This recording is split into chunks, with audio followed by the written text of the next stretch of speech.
Good morning, Mr. Hutchings class. This is Paige Tanner. We're going to talk today about rotating a function around some axis.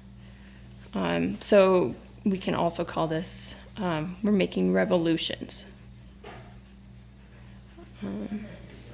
So we're going to start with a little bit of review. This is something I hope you'll know is how to find the area between two curves. So let's label this curve as f of x, and this is g of x. And we're going to bound it between a and b. So to find this area here, we're taking the sum of each of these little rectangles, right, with d of x. So what that ends up becoming is an integral from a to b of g of x minus f of x dx, right? Because this is length times width. That's our length, this is our width. So let's apply this to a rotation. Now we're looking at a function. Let's look at the function square root of x.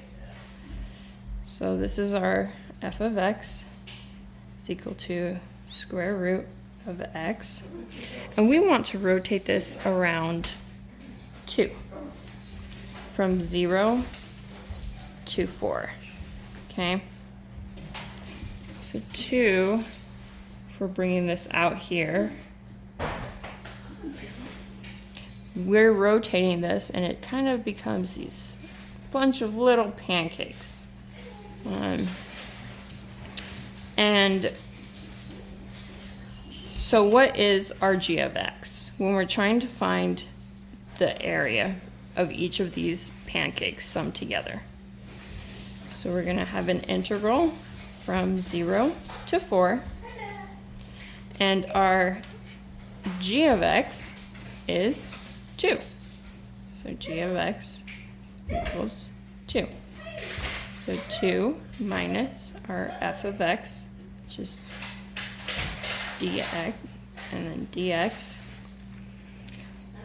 But these make pancakes. So it's not a rectangle like it was in here. This is a rectangle. Now we're looking at pancakes. So the area of a circle is pi r squared. So to turn this into the area for each of these discs, we're saying it's pi, and this was our r. So right here is our r squared. This is something you can plug into your calculator and solve, so we're not going to solve that. But try to imagine what this image will look like as we rotate it throughout, as it kind of comes together. What does that look like? Well, we'll have our function kind of mirrored across, and we're turning it into discs.